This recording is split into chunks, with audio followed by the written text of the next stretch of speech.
नमस्कार, मैं मीत सेठी और आप देख रहे हैं मीत सेठी 786 चैनल। दोस्तों, हमने अभी अपनी पिछली वीडियोस में सूर्य, चंद्रमा, मंगल एंड इसके साथ राहु केतु ग्रहों पर बात की है। तो आज के इस वीडियो में हम बात करेंगे, अब जब हम ईश्वर के साथ हमने एक प्लान बनाकर इस धरती पर आना स्वीकार किया, हमने उस ऊर्जा के साथ जुड़कर काम करना स्वीकार किया, देन राहु केतु जो एक भटकाव और एक तड़प के साथ हमारे साथ जुड़े इस जीवन में, और उसके आगे सबसे पहले जो कार्य करता है हमारे लिए वो है कर्म योग। तो कर्म योग जो हमारी कुंडली में दिखाता है वो होते हैं शनिदेव। शनिदेव इतने इम्पोर्टेंट हैं हमारी कुंडली में, इतना इम्पोर्टेंट ग्रह है वो कि आपके कौन से कर्मास, प्रारब्ध के कर्मास पेंडिंग पड़े हैं और अभी इस जन्म में उन कर्मों पर आपको किस तरह से कार्य करना होगा वो आपके कुंडली में बैठे हुए शनिदेव आपको बता देते हैं। बहुत ध्यान देने योग्य बात, क्योंकि जब आप अपने कर्म जान लें और स्वीकार लें और उसके साथ कार्य करना शुरू कर दें, तो ये जो भी आपने प्लान किया है, जो भी आपका पर्पस है, जो लक्ष्य है, वो आप बहुत शीघ्रता से पूर्ण कर पाते हैं। लेकिन अगर आप सब कुछ करें और सिर्फ अपने कर्म योग को छोड़ दें, तो आपकी ये यात्रा उतनी ही मुश्किल हो जाती है।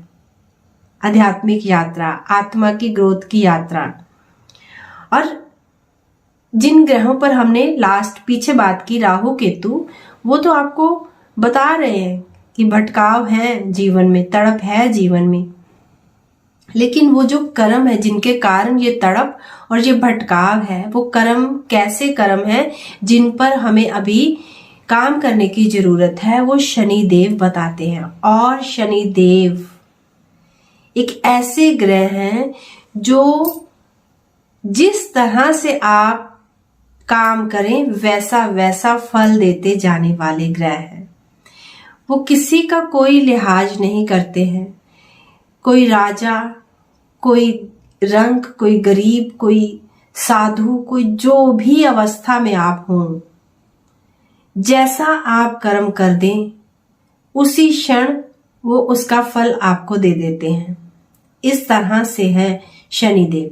और शनिदेव जिस भी आपकी कुंडली के जिस भी घर में विराजमान हो जाते हैं, उस घर में पहले तो वो शांत भाव में बैठते हैं। मतलब शुरू में वो कुछ नहीं कहते, बिल्कुल शांत रहते हैं।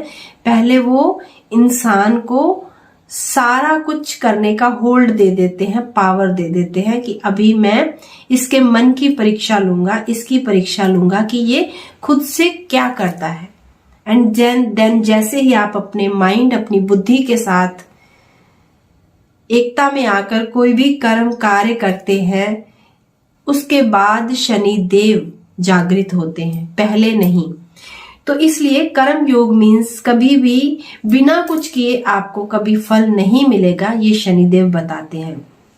और जैसे ही आप क्षमा भाव मांगते हुए, अपनी गलतियों को स्वीकार करते हुए आप अपने कर्मों पर कार्य करने लगते हैं, प्रेम बांटने लगते हैं, शनिदेव आपको अच्छा फल देने लगते हैं, मार्ग देने लगते हैं, आपको अबंडेंस देने लगते हैं। और वो अबंडेंस होती है प्रेम की अबंडेंस, वो अबंडेंस होती है सेवा की अबंडेंस। आपके साथ जब शनिदेव खुश हो जाते हैं तो आपके कर्मों के थ्रू ही आपको मुक्ति मोक्ष की ओर ले जाते हैं। यानी जैसे ही आप अच्छे कर्म करते हो, आपके मार्ग खुलते चले जाते हैं।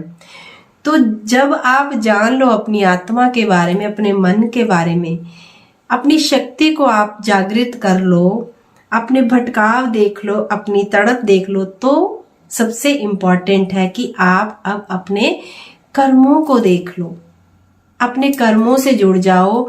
और जैसा भी शनिदेव आपको इंगित कर रहे हैं, आपकी कुंडली में आपको दिखा रहे हैं कि ये कर्म है, और आप क्षमा मांग लीजिए या तो फिर अभी उसका फल भुगत लीजिए इस जन्म में। ये दोनों ही फ्रीडम आपको मिली है, तो आप क्या करेंगे उस क्षण? तो सबसे इंपॉर्टेंट है कि आप क्षमा मांग लें। कैसे? उसके लिए मैंने बहुत सारे ध्यान करवाए हैं। जो आप सुनते हो कि फॉरगिवनेस मेडिटेशन, यानी क्षमा मांगने वाली मेडिटेशन, कोड कटिंग मेडिटेशन, जितने कर्मास गलती से हो गए उनके साथ अभी कट करते हुए, उनको उस रिसाइकिल को स्टॉप करते हुए शनि देव से क्षमा मांगकर हम अब सेवा भाव में आ रहे हैं। अब हम प्रेम बांटने वाले भाव में आ रहे हैं। तो आप देखते हैं कि पूरी कुंडली 360 डिग्री आपकी घूम जाएगी उसी क्षण। चाहे तो पूरा जीवन आप इन्हीं कर्मों के माध्यम से एक रिसाइकिल चलाते जाइए, भुगतते जाइए, और चाहे तो स्टॉप करके प्रेम के माध्यम से, क्षमा के माध्यम से अपनी आत्मा की ग्रोथ की ओर बढ़ जाइए। शनि से ही मुक्ति मोक्ष का मार्ग खुलता है, कर्म योग से ही, सबसे पावरफुल कर्म योग। तो आपकी कुंडली में सबसे पावरफुल ग्रह शनि देव। अभी देखिए, हम जितने भी मैलेफिक्स ग्रह, यानी कि जितने भी जैसे हमारे सूर्य देव, हमारे मंगल, हमारे राहु केतु, हमारे शनि, तो ये सारे मैलेफिक ग्रह यानी आपको जैसा कर्म वैसा फल देने वाले ग्रह रहते हैं। आपकी जैसी सोच, जैसी बुद्धि चलेगी, वैसा ही आपके सामने मार्ग खुलेगा, वैसे चलते हैं। लेकिन इसके बाद हमारी कुंडली में 3 से 4 ग्रह सॉफ्ट भी होते हैं, जो कि जिसके थ्रू हमारा ये जीवन एक बैलेंस अवस्था में चलता है। यानी हम अपने कर्मों को भी पूर्ण करते हैं और साथ साथ हम प्रेम और भौतिकता में सुख सुविधाओं को प्राप्त करते हुए, कर्म पूर्ण करते हुए आगे बढ़ते हैं।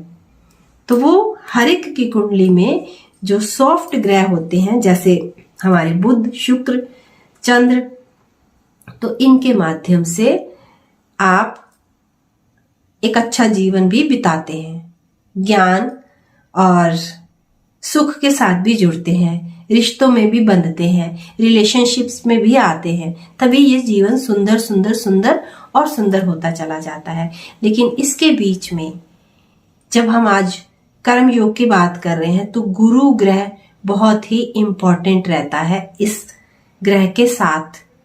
लेकिन किस तरह से, इसके बारे में मैं कल की वीडियो में बात करूंगी, और वो बहुत ही इंपॉर्टेंट, आपको अगर पता हो तो जब भी हम अपनी कुंडली देखें तो सिर्फ और सिर्फ शनि और जो हमारे गुरु हैं वो हमारे 1 साल को डिसाइड कर देते हैं। हर साल सिर्फ यही एक ऐसे ग्रह रहते हैं 2 जो बहुत लंबे समय तक किसी एक घर में विराजमान रहते हैं और 1 साल तक अपना फल देते हुए हमारी कुंडली को, हमारे 1 साल को निर्धारित कर देते हैं। तो किस तरह से हम अपने प्रेडिक्शन को, अपने साल को देख सकते हैं, ये हम कल की वीडियो में जानेंगे। और अगर डीप स्तर पर गहराई में आप इन ग्रहों को ही समझ लोगे, तो ये जो ध्यान की यात्रा, आपकी ऊर्जा की यात्रा, आपकी यूनिवर्स के साथ एक यात्रा, प्रेम की यात्रा, ज्ञान की यात्रा है, बहुत सरल सुंदर हो जाएगी और आपकी बहुत ग्रोथ होगी। उम्मीद करती हूँ आपको वीडियो अच्छी लगेगी। वीडियो अच्छी लगे तो इसे लाइक, सब्सक्राइब और शेयर करना ना भूले। और जल्दी ही मिलूंगी आपको कल की एक बहुत ही इम्पोर्टेंट वीडियो के साथ। इसी के साथ बहुत बहुत शुक्रिया और धन्यवाद।